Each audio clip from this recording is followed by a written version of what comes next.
하나님께서는 다윗을 사용할 때, 하나님이 다윗을 들어 사용하실 때, 하나님이 들어 사용하시는 그런 사람들의 특징, 그 사람들의 마음에는 자신이 중심이 아닙니다. 하나님이 중심입니다. 항상 하나님의 영광을 위하여서.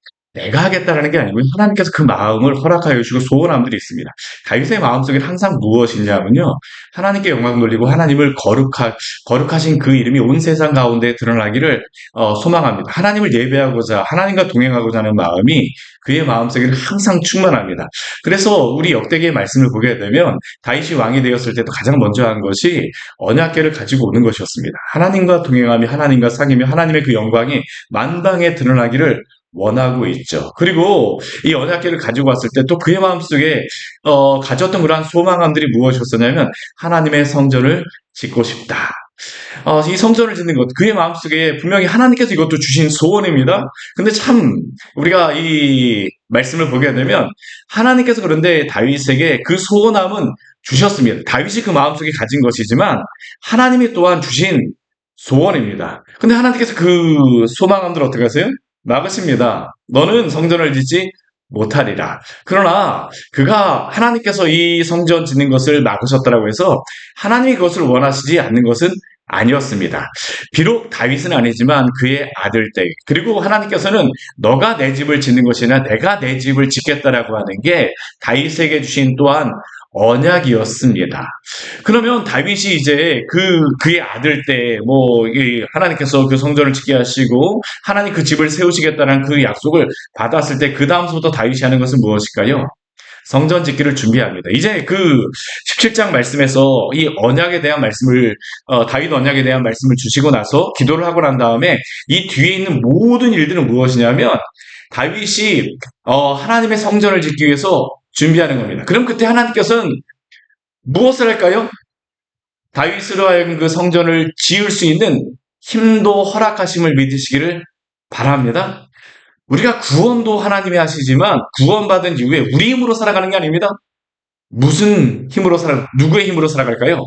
주님의 힘으로 살아가는 겁니다. 우리는 그것을 무엇이라고 하냐면 은혜로 산다라고 이야기를 하죠.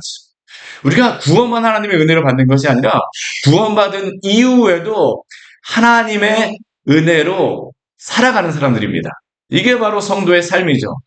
우리가 칭의만 의롭다 하심만 하나님의 능력으로 받는, 하나님의 은혜로 받는 것이 아니라 성화도 하나님의 은혜로 받는 것입니다. 어거스틴이 고백하였던 것이 있습니다. 그 고백이 무엇이냐면 명령하시옵소서. 그러나 명령하시게 되면 명령할 수 있는 힘도 주십시오라고 하는 게 그 어거스틴의 기도였습니다.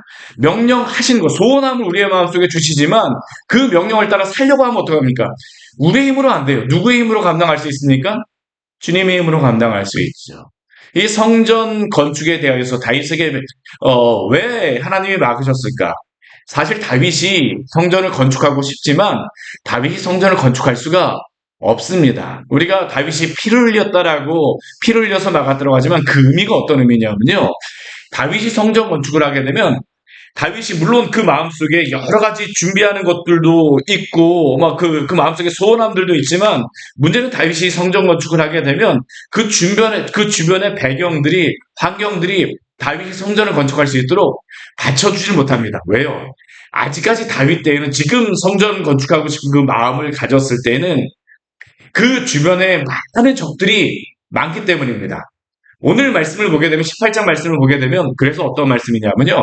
다윗이 그의 아들 솔로몬이 성전 건축을 하기 위해서 그 주변을 하나님께서 정리하게 하십니다. 승리하게 하셨더라. 오늘 말씀 보게 되면요. 승리하고 난 다음에 하나님이 항상 그 뒤에 말씀해 보면 무엇이라고 합니까? 여호와께서 이기게 하시니라. 먼저 누구에게서 승리하게 하실까요? 블레셋에게서 승리를 주십니다. 1절 말씀에서 그것이 나오고 있죠. 우리 같이 한번 해볼까요?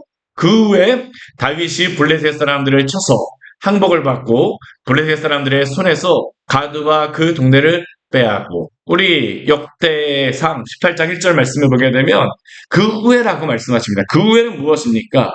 다윗 언약을 주시고 다윗이 이것에 대한 감사의 기도를 하고 난 후에 하나님이 먼저 어디를 쳐서 이기게 하시냐면 블레셋 사람들을 쳐서 항복을 받고 블레셋 사람들의 손에서 어디를 얻냐면요.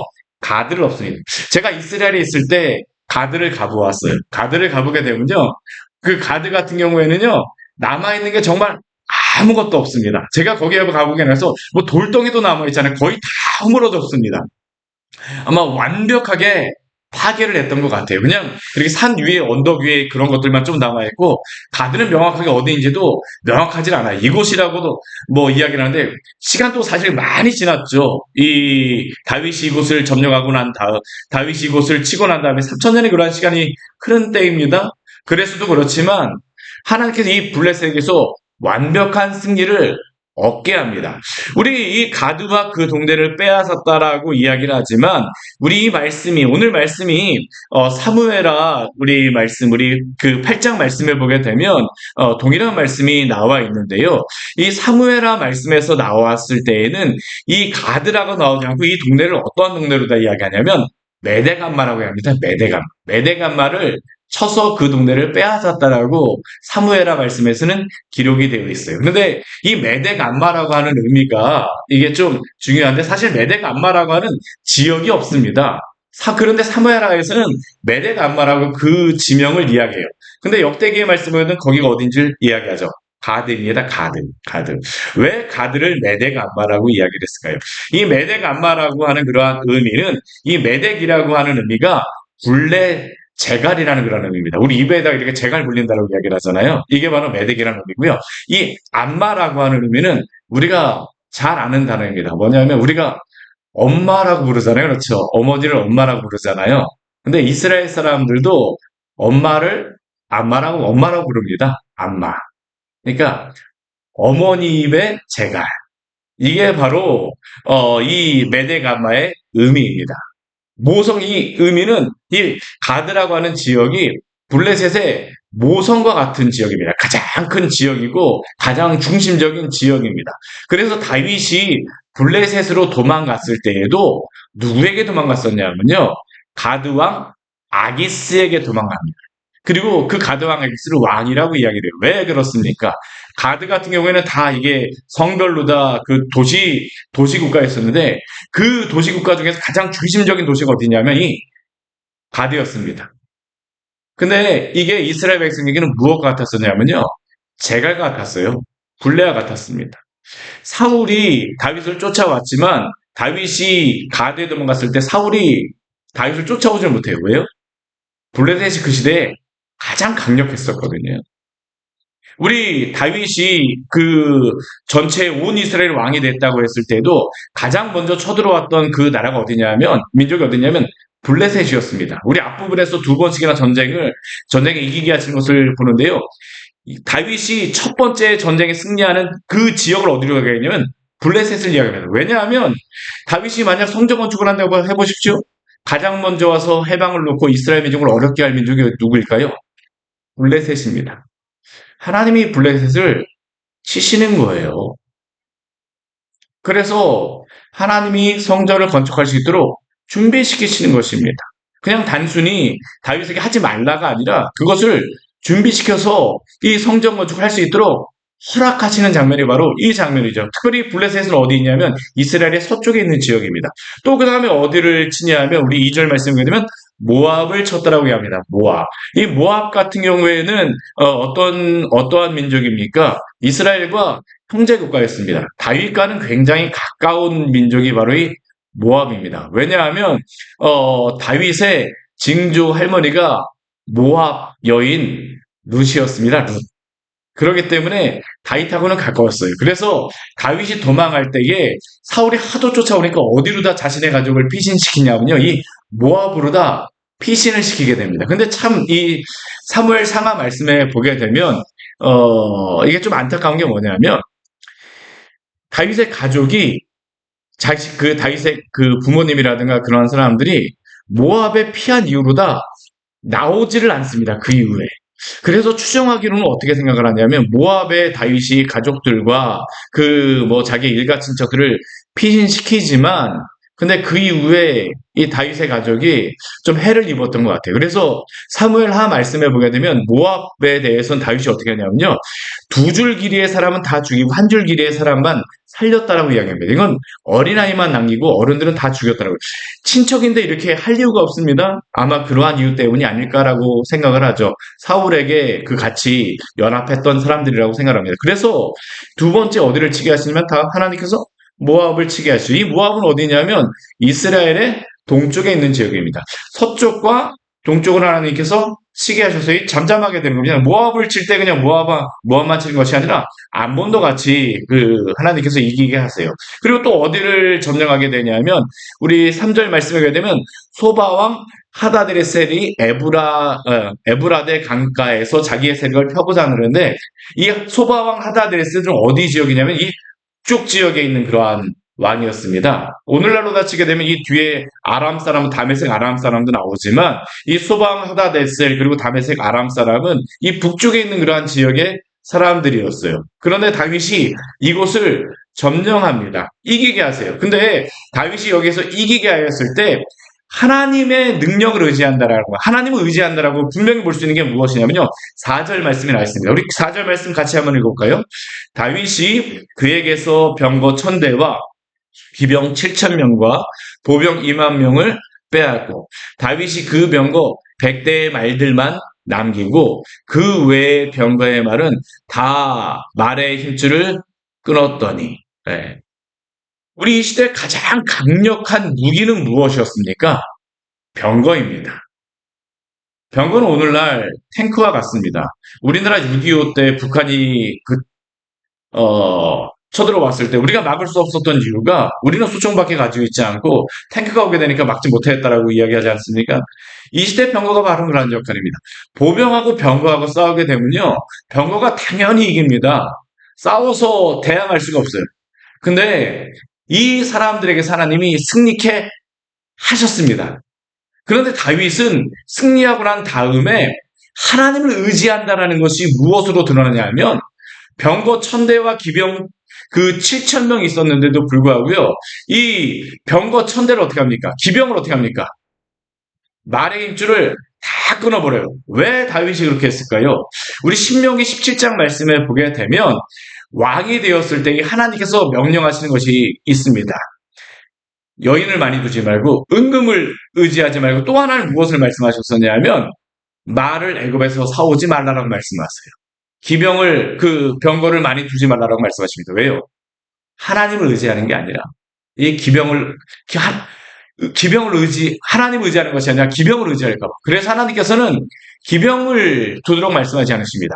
다른 대부분의 이스라엘의 왕들은 기병을 돈을 주고 살아왔습니다. 솔로몬 같은 경우는 많은 이 중개 무역을 하면서 많은 병거들을 가지고 하죠. 근데 다윗은 어떻습니까?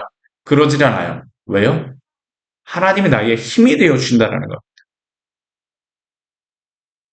사랑하는 여러분, 우리가 하나님의 백성이 하나님의 성도로 살아간다라고 하는 것은 강의성만을 가지고 살아가는 게 우리 입술만을 가지고 살아가는 게 아닙니다. 우리의 삶에서도 성경 말씀을 순종하며 살아가는 것이 바로 하나님의 백성으로 살아간다라는 것을 기억하십시오. 우리 하나님을 의지한다라고 하는 것은 입술로만 고백하는 게 아니에요.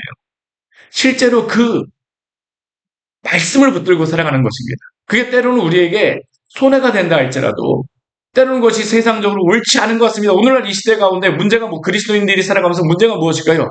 세상 사람은 다 이렇게 하는데 요즘에 도덕이라든가 철학이라든가 여러 가지 많은 그러한 것들을 볼 때에 기독교인들이 세상의 사람들이 그렇게 하니까 우리도 그렇게 하겠다라고 우리도 이야기합니다.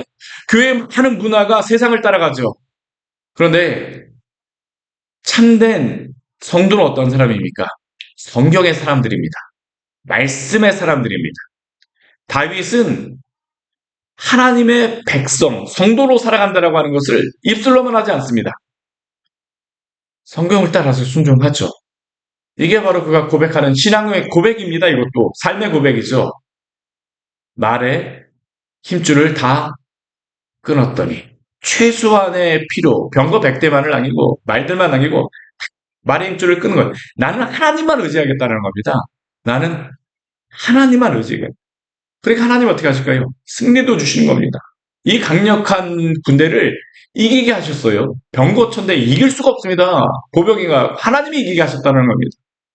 우리 그 뒤에 보게 되면 다메섹 아람 사람이 소방 하다데스를 도우러 왔습니다. 이 강력한 왕이 이 패하게 되니까 이 다메섹의 아람 사람들이 와서 소방을 돕습니다. 그런데 어떻게 하십니까? 그것도 다 이기게 하시죠. 우리 5절 말씀에 보게 되면 다윗이 아람 사람 2만 2천 명을 죽였다라고 이야기합니다. 하나님이 주신 그러한 승리입니다. 우리 그래서 9절 말씀 우리 같이 한번 읽어볼까요? 다윗이 다메섹 아람에 수비대를 두매 아람 사람이 다윗의 종이 되어 조공을 바치니라. 다윗이 어디로 가든지 여호와께서 이기게 하시니라. 누가 이기게 하신다라고요? 여호와께서 이기게 하신 거죠. 다윗이 잘 싸워서가 아닙니다. 다윗의 마음속에 하나님을 의지합니다. 그런데 다윗이 하나님을 의지할 때에 다윗의 기도가 무엇이었을까요? 감당할 수 있는 힘도 달라고 하지 않았겠습니까? 사랑하는 여러분, 하나님 우리에게 거룩한 그러한 소명과 또한 명령을 주셨을 때에 그 힘도 달라고 하나님 앞에 기도하며 나아가시기를 바랍니다. 성도가 거룩하게 살아가는 것은 삶의 모든 부분도 하나님께 맡기고 살아가는 것입니다. 그리고 주신 힘을 가지고 또 어떻게 합니까? 감당하는 것이죠. 너무 커서 못하겠습니다가 아닙니다. 성도는 그렇게 하지 않아요. 못하겠습니다라고 이야기하는 게 아니고 명령하시게 되면 감당할 수 있는 힘도 주시옵소서. 다윗의 그러한 부분에 드러나는 것이죠. 성전 건축은 그냥 하게 하지 않습니다. 그 뒤에 나오는 말씀들이 무엇일까? 한번 말씀 한번 보십시오. 다윗이 하다데셀에게 이기고 나서 무엇을 얻냐면 금방패를 얻습니다. 우리 7절 말씀에 보면 금방패를 빼앗게 되어지죠. 그리고 또 8절 말씀에 보면 또 어떤 말씀이 있습니까? 하다데셀의 성읍에서 심히 많은 옷을 빼앗았습니다. 솔로몬이 성전을 건축할 때에 앞에 큰 기둥 둘을 세우죠. 이 기둥에 대한 놋이 어디서 나올까요? 다 다윗이 준비한 놋들입니다. 솔로몬이 그것으로 놋대야와 기둥과 놋그릇들을 만들었더라. 다윗을 통해서 하나님께서 준비시켜 주시는 것이죠. 그리고 다윗은 이 승리를 하나님이 주셨다는 것을 알기 때문에 하나님 앞에 바치며 이게 선순환입니다. 믿는 성도들에게 나타나는 것이 바로 이 성순환이죠. 이것을 통해서 무엇이 드러날까요? 하나님의 영광이 또한 드러나는 것입니다. 능력 없는 자가 저렇게 하는 것을 보게 되면 누가 하신 것입니까? 하나님이 하신 것입니다. 우리가 다윗의 뛰어남을 보면 아닙니다. 성경 안에서요. 하나님의 위대하심을 항상 발견하십시오. 여호와께서 이게 하셨더라. 그 뒤에도 말씀을 보면 계속 그게 나옵니다. 이렇게 북쪽에 있는 왕들을 이기게 되니까 하마당 도우, 이 하맛이라고 하는 지역은 어디냐면 유브라데에 있는 그 지역에 있는 그러한 왕이었습니다. 이 북쪽이거든요. 거기를 다윗이 이기니까 여기를 막 쳐들어왔던 앞에 뭐 하다데셀의 그러한 군대들이 와서 어렵게 했었는데 여기에 그런 왕이었던 하다당 도우가 그래서 어떻게 하냐면 다윗에게 감사합니다. 무엇을 통해서 감사하냐면 그의 아들들을 보내서요. 우리 10절 뒤에 말씀 보십시오. 뭐라고 되어 있습니까? 하도람이 금과 은과 놋의 여러 가지 그릇을 가져온지라.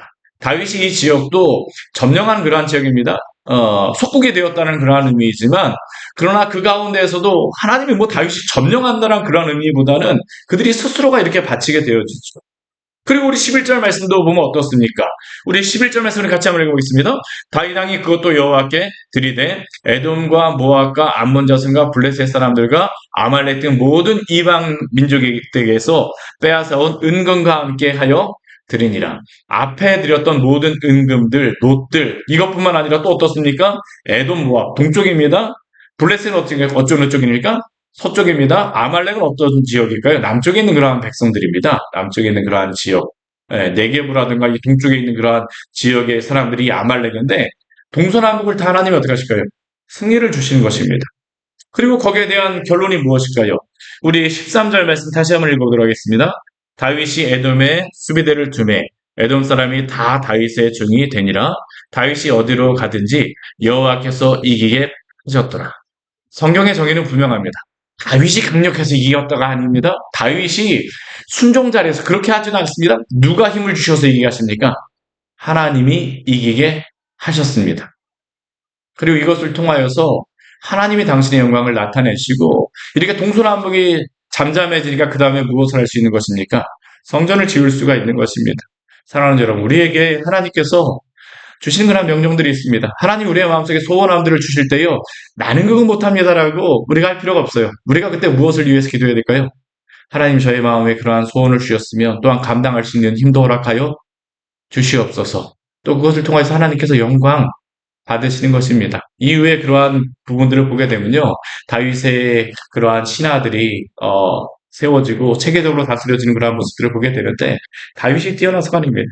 하나님이 감당할 수 있는 힘도 주시는 것입니다. 우리를 구원하신 하나님께서 우리의 주가 되심으로 말미암아 우리를 다스려 주시옵소서. 오늘도 우리의 기도의 제목이 되어지기를 원합니다. 같이 기도하도록 하겠습니다.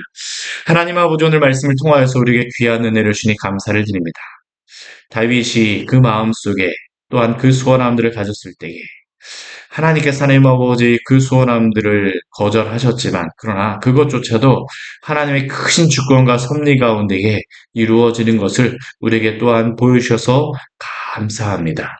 우리의 마음속에 거룩한 소원들과 소망함들이 생겼을 때에 또한 우리에게 하나님 아버지 당위성들이 생기고 하나님 아버지 그 일들이 너무나도 커서 감당할 수 없다고 생각할 때에 주여 우리에게 명령하여 주시옵소서. 그러나 그것을 감당할 수 있는 힘도 허락하여 주십시오라고 고백하였던 어거스틴의 그 고백의 기도와 같이 또한 하나님 아버지 당신 앞에서 우리에게 주신 그 소원함을 따라서 주가 우리의 구주가 되어주실 뿐만 아니라 우리의 삶에 주가 되어주셔서 날마다 주님의 말씀에 순종하며 나아갈 때 주의 영광을 나타낼 수 있는 복된 교회요 성도 될 수 있도록 주께서 은혜 베풀어 주시옵소서. 예수님 이름으로 기도드립니다. 아멘. 오늘 말씀 같이 기억하시면서 기도하며 나가도록 하겠습니다.